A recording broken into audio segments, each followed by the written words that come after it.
podcast. I'm Philippa Butler and we're two peas in a pod. And I'm Philippa Bottrell and we are two Pilates teachers on one mission. And our one mission this week really carries on from last week when we were talking about food and we were talking about the mindset of food and overeating and things like that. And we really wanted to just take this conversation a little bit further and talk about how we've been eating and drinking and coping during lockdown. So Pippa is an exceptionally good eater. You really are. I mean, she's amazing. When she comes into the studio with her lunch, in a little lunchbox, she has tomatoes and carrots and nuts. And I always look on and think, wow, that is so impressive. Now, I know there's a reason behind that. I know that you've got some issues going on with IBS and whatever. So it's not always by choice, is it, Pippa? No, exactly. I do eat, and this isn't a good thing either, actually, because what you said, you could reel off everything that's in my lunch, and that's because it's the same every day when I'm at work anyway, for sure. Yeah. And so monotony in your diet really isn't actually such a good thing, is it? But having said that, I always think, well, at least it's more of a good thing rather than lots of a bad thing. Yeah, a monotony, the same of the bad things, really going down the wrong road, isn't it? Yeah, definitely. But it is interesting because being at home and all locked down as we are, it gets quite difficult, doesn't it? When you are thinking of meal after meal after meal, to make, because we don't have any sort of luxuries of, I don't know, say finishing work and going for a coffee and a salad somewhere or that sort of thing. We're doing all of the cooking for every meal, aren't we? Well, so the thing is, Philippa, that for most of my children's life, I have cooked pretty much everything at home from scratch, and made things, homemade pizzas, and just everything, homemade bread and everything from scratch. And that was because Ben was poorly when he was a baby, but so yeah, the novelty of doing that is wearing off, I have to say. I bet it is, especially with three strapping lads. I mean, with lads, they just don't fill up, do they? They really don't. They never stop eating. But it's interesting. Hollow leg Harrises in our house. Yeah, hollow leg Harrises. That is so true, isn't it? But I'll tell you one of the things that I've done, okay, because I was sort of getting a little bit bored of cooking the same sort of thing, because don't you find that you tend to stick to the same, 5, 6, 7 recipes, and you sort of regurgitate them again and again and again. And I was getting really fed up with this. So what we've done, and I know I probably shouldn't say the name, so I'll just say there's this company that I order from that does all organic food, so fantastic quality ingredients, grass-fed, free-range meat, etc., etc.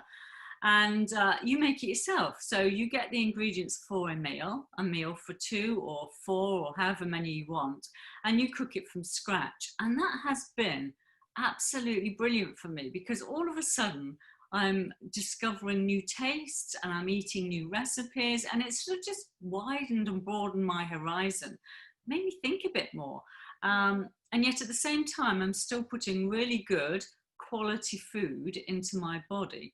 Now it happens to be gluten-free and dairy-free. That's just a choice, but there's so many different companies out there, and I've actually really loved doing that just once or twice a week.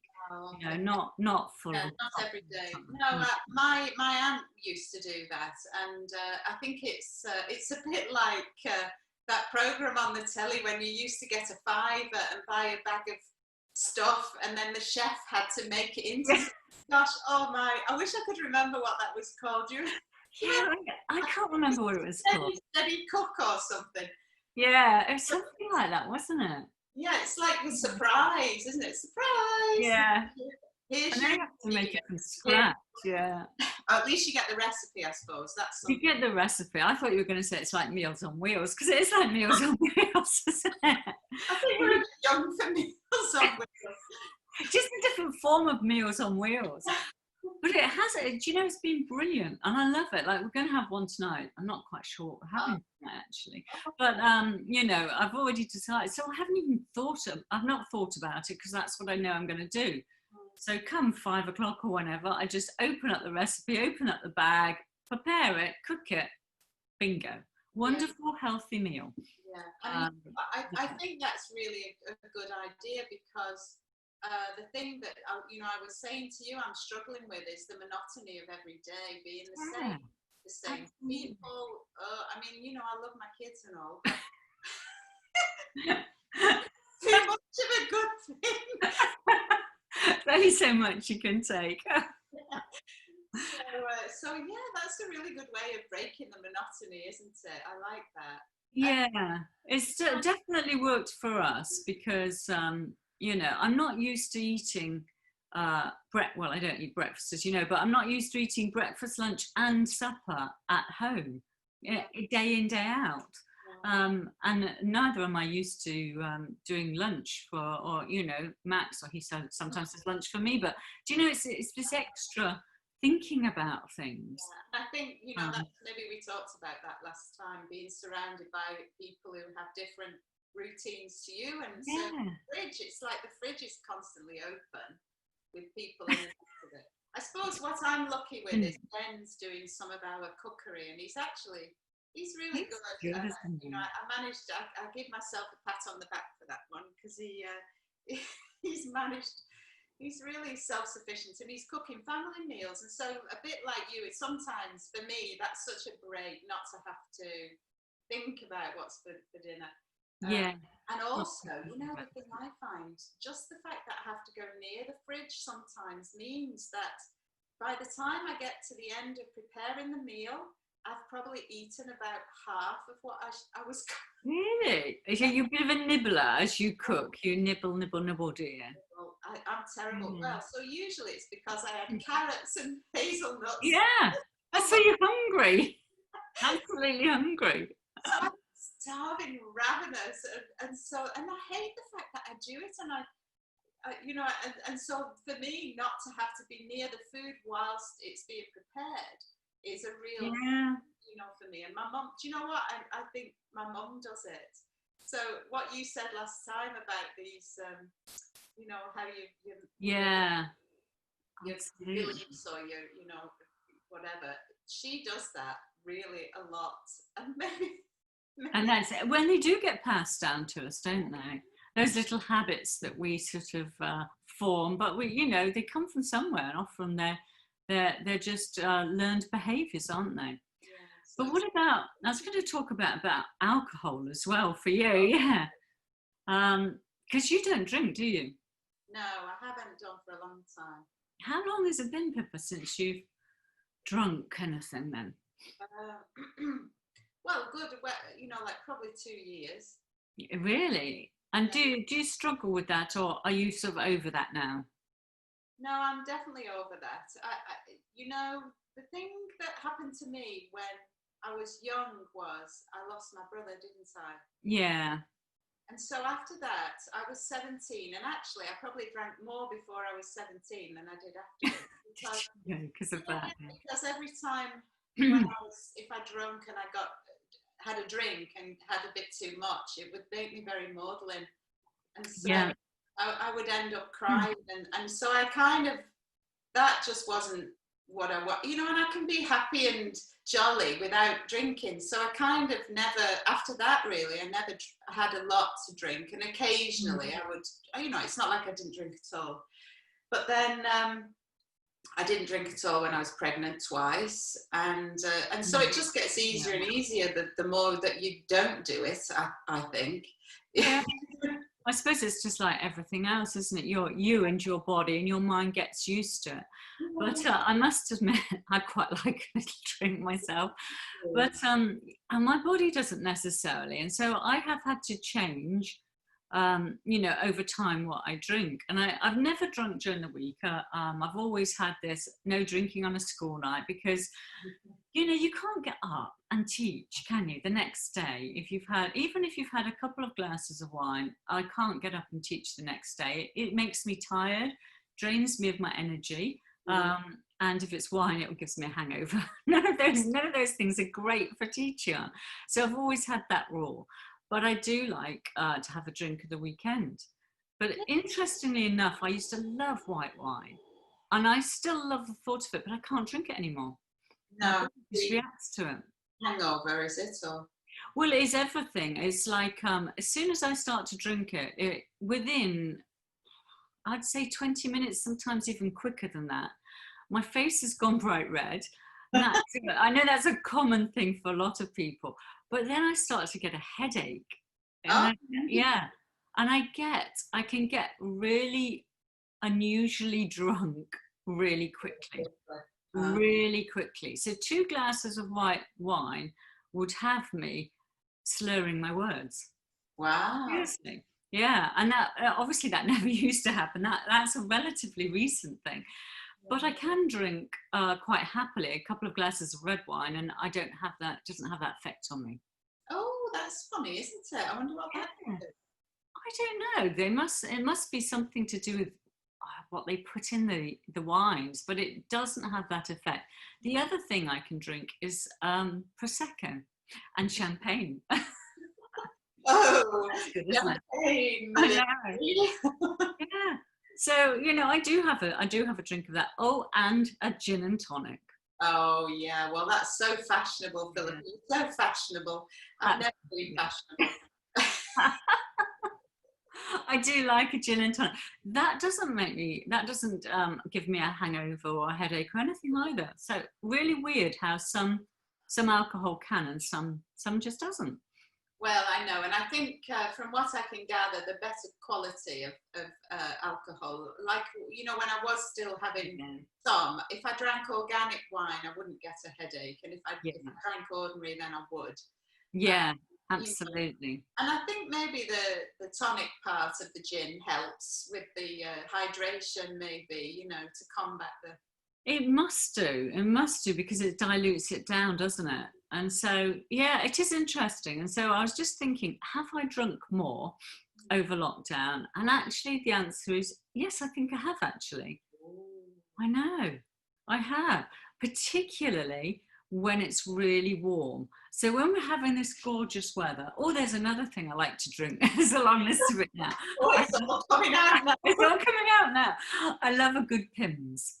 Oh yeah, well Pimm's. I could go with Pimm's if if somebody twisted my arm up my back. Yeah, and when it's been gorgeously sunny, sitting outside having a Pimm's, yeah. Well, do you know what? I think that we should, this idea of loving ourselves, treating ourselves. It's kind of okay, isn't it? In the yeah. Right now, things are just not the way that we would like them to be. And as long as you're able to keep things in proportion, Yeah. It's like everything, isn't it? A good balance of everything in your life. That's what you need. But I think at the moment, I know a lot of my friends are struggling still with what we termed coronavirus weary in one of our last podcasts. And it's true, I think it's starting to sort of drag people down a bit now because it's been going on for so long. And I think, if we overeat a little bit, if we've overdrunk a little bit more, then let's not beat ourselves up. As long as it's not developing into a habit.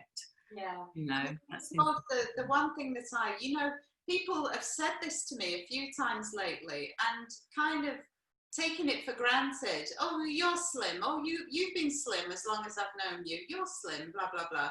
But what people don't know is that when I was 21, I was 3 stone heavier than I am now. I didn't know that. No, exactly. And so, really? I have a family history of obesity. There's a lot of overweight people in my genetic heritage. Wow. I know, and so this is my weight management is something I've done my whole life, actually. Yeah. It's something that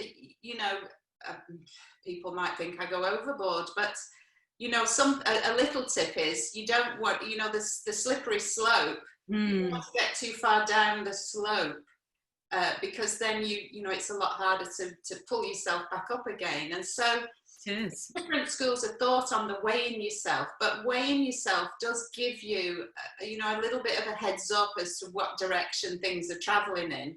Mm. And if it concerns you, then it gives you the opportunity to just reel it in, sooner rather than later.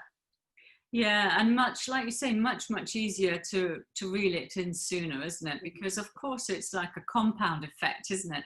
And Yeah. if you sort of get that extra pound or two stay on, and then it's in another month or two, it's an extra 3 or 4 pounds heavier than your normal weight, and it goes up and up and up. And I think when it creeps up like that, we just don't notice, do we? No, well, exactly. Especially with lycra and elasticated waistbands. Yes, tell me about it. I got a bit of a shock when I put my jeans on the other day. I put my jeans on because I was going out, because we live in our workout gear, don't we? We teach you Well, in the morning. I've got leggings on now underneath this. I have. You might, I was going to say, you might not notice. I've got a different top on, but I've just got my workout leggings on the bottom. But, you have to get back into your jeans, yeah. Mine are definitely tighter. Okay, so maybe you don't get on the scales, you just put your jeans on once a week. Yeah, it's true. I mean, I've always, done it by clothing, really, how clothing fits me. And we've all got a favourite pair of trousers or jeans that we put on, and it's easy to tell, isn't it? It's easy to tell if that waistline is slowly growing or not. Actually, that's a really good thing. What you're saying about how your clothes fit you, because when we're getting a bit more into middle life, we lose muscle mass. And of course, muscle does weigh heavier than the other kind of tissue that I won't mention. An entity. So, the thing is, what we want for our clients is for them to be strong and fit and healthy, first and foremost. Yes. Yeah, totally. And so definitely, it's not a debate. Muscle is heavier than the FAT. Yeah. And so, sometimes just going off what your scales are saying isn't the best thing for us to do. And how your clothes fit you, is maybe a bit more of a guide to the shape of you, rather than, Absolutely. I think it gives you a slightly better picture, because I think, like you said, weight can be a bit misleading, can't it? Because people can be really fit and healthy and have a terrible BMI, can't they? Yeah, well, so my Jack, I'm pointing. Yeah, your Jack in the room over there. He's really, I told you, he's into building his body. You can see he's quite buff, isn't he? Yeah, he's quite buff. And I saw him with his top off the other morning when we were doing this. He walked past. She was trying not to look, weren't you? I was trying not to look. It didn't seem appropriate. Jack actually has a BMI that is verging on the overweight. But, because he's disproportionately muscly, and his waist is tiny little waist, and this big muscly torso. So but it's not just the weight, as you say. No, it definitely isn't. And it has to be how you feel as well, because I don't know about you, but if I've got something on and it has got a bit tighter, it never looks as good, does it? And therefore you don't feel as good wearing it. It feels uncomfortable, and you just don't feel the same wearing it. So it is really important to try on those clothes and look at yourself and think, does that look good or not? Yeah, definitely, because you don't want to lose touch with reality while we're stuck in this weird limbo land for too long. And it's easy to lose touch with reality, isn't it? Because it's really easy to eat too much. It's easy to drink too much. It's probably easy not to exercise as much for people, because they're either having to make specific choices and go and do an exercise, because we're not walking around so much, like normally you park your car and you've still got quite a good walk to work, and you walk around, you're doing a lot of natural exercise, aren't you, during the day, which we're probably not doing as much of. So I do think we have to be aware of those things. Otherwise, we're going to end up in a space when we're all pretty depressed when we come out. Yeah, yeah. I think it is. It does affect how you feel about yourself, and so it is worth just keeping it in check. And I think, I do have rules. I think I've said this before to you about food. And so for me, it's just real food is the rule. And you know what? We don't have low fat and we don't have low sugar. Absolutely. And if there's got more than, 5 ingredients on the label, then we know that it's somebody in a factory put it together and it's maybe not the best thing for us. Yeah, I totally agree with that. And as I've got older and older, I just older and older. I'm really old now.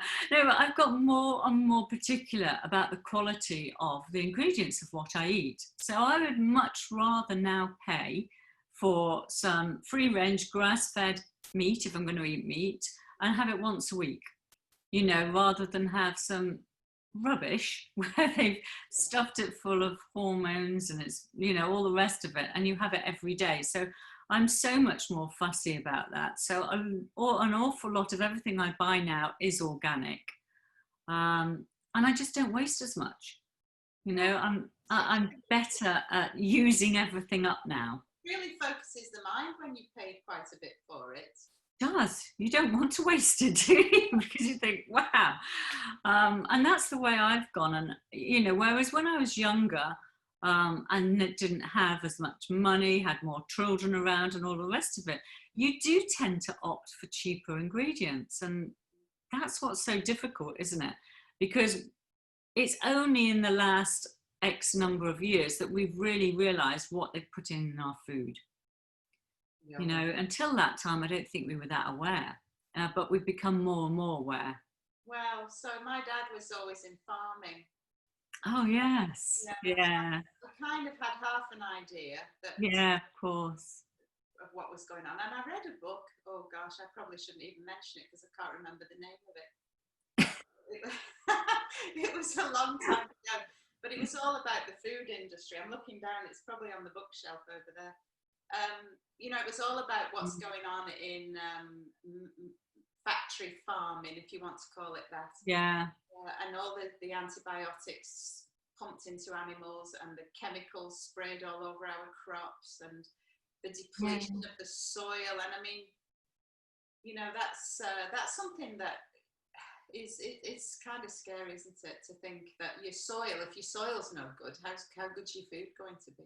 Yeah, absolutely. And food is, the most important thing really to health, isn't it? What we're actually putting into our bodies has to be the most important thing, and yet we treat it so lightly, don't we? As if it doesn't matter. Well, that's right. Food is fuel. If you think of food as fuel, then you start to think, oh yeah, it's fuel in the cellular processes in the body. And although you hear people say, well, your body doesn't know any difference if you put a banana or you put in a bagel or a donut, but I mean, it does actually, is the thing. Yeah. And so the processed foods are going to impact on your central nervous system, how you feel about yourself, and that's the thing I find as well. It's kind of like a slippery slope that you start to introduce something that's maybe not ideal into your diet, or maybe a biscuit with your cup of tea at 10 o'clock, and before you know it, then you just want more and more biscuits. Yeah, absolutely. Sugar craving. Yeah, because they're so addictive. I mean, like we said in the last one, it's the high fat, high sugar thing. Oh, yeah. And we get completely addicted to that, don't we? I know, which is it's quite a tough place to be, isn't it, sometimes with food and things, because I think I said in the last one, well, it's just common sense, but you said quite rightly, well, it isn't actually, and we don't all know what's right and what's wrong. And I think we trust too much, don't we? We trust that if we're buying it from a supermarket, it's going to be fine for us, and actually that's not always the case. And I think that's probably the big mistake, isn't it? Yeah. But I tell you what, I've hardly bought from supermarkets in this lockdown at all, and that's been fantastic. Yeah, well, you told me you were going to the farm shop, was it, or something? Well, we do. Yeah, we do. We have one of these veg boxes. So I have an organic veg box a week anyway. And then I've done this other thing as well, which is have 1 or 2 meals through this other company, those organic healthy ones.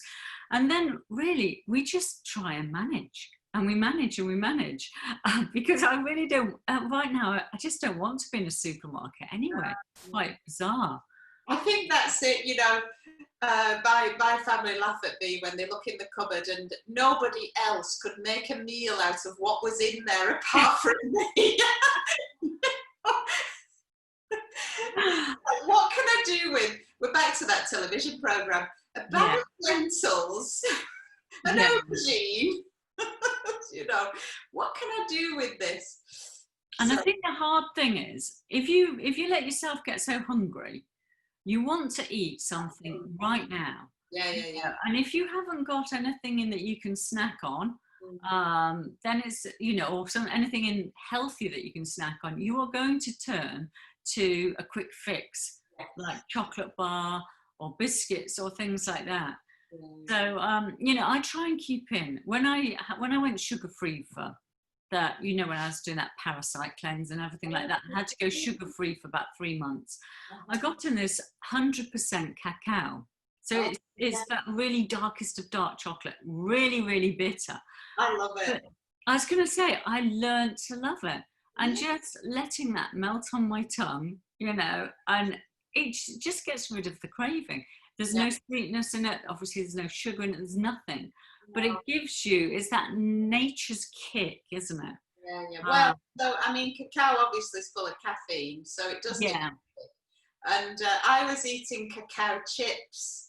Have you ever tried those? I've learned not to eat them, but I have put them in, you know, cakes and things. Yeah. When I say I was eating them, obviously I bought them to put in something, but one day when I got to the point where I was ravenous, and I went in the cupboard and all I could find was the bag of cacao chips, and I'm in there with a teaspoon. Spooning them into your mouth. But so what I realised was crunching on those things straight from the bag isn't really good for your feelings. Oh dear. Yeah, so did you lose one then? Nearly. Health warning. A health warning there, I know. But cacao can be a really useful thing to have in your house. Definitely. Really useful for those cravings. And the other thing that really works for me is I love cashew nut butter. Do you ever eat that, or can you eat cashew nuts? Oh, I love it. We can get almond butter, cashew nut butter, even peanut butter, you know, and that with some slices of an apple and just dipping into that. It's a really lovely, satisfying snack as well. Well, these are all the snacks my kids had when they were growing up, you see. So you're going to have such wonderful, healthy kids. Wonderfully healthy kids. Oatcakes, lots of cheese was always a good one. Celery sticks. Yeah. You know, with hummus, and then what you're saying, the peanut butters or the nut butters. The nut butters are lovely. Hard-boiled eggs, you know, to have a couple. You know, so normally, if I was out at work, I would have some hard-boiled eggs in the house, so that when I come home, I've not had breakfast and whatever, and I come home and it's like 1 o'clock and I'm so hungry. You know, to scoff down a hard-boiled egg just then means I can then make a proper decision on what to eat rather than give me some rubbish, you know, because it's so hungry. I think that's, isn't it? So, you know, one of the top tips is always have something on hand prepared that's healthy, you know, in a Tupperware thing, or, you know, ready chopped, or even, like you say, ready prepared in the fridge, ready in the fridge. You've got to have something that you can just snack on. And you know, I mean, I've done quite a bit of baking, as everyone has over this time, but also I tend to bake healthier. And I say, you know, so I have been baking cakes, but I always use things like almond flour with it. I use maple syrup to sweeten it if it needs sweetening. I use dates to sweeten it, that sort of thing. So there is a lot you can do. So you can have, if you've got that craving for a cake or even a biscuit, you can make them in a slightly healthier way. Well, yeah, definitely. And you know, my top tip there is I freeze what's left. So yeah, you can't eat it right away because it's frozen. It gives you that, you know, you've got to have the thinking time to plan to have it. Yeah. you know, and it's another place that I hide things from the kids in this house in the freezer. Oh dear, it's funny, isn't it? Anyway, I think we should call it a day there on the second instalment of our food podcast. And we will look forward to seeing everybody again soon. So thank you, Pippa. Thanks for that conversation. And we'll see everyone again soon. Yeah, see you all soon. Bye. Bye.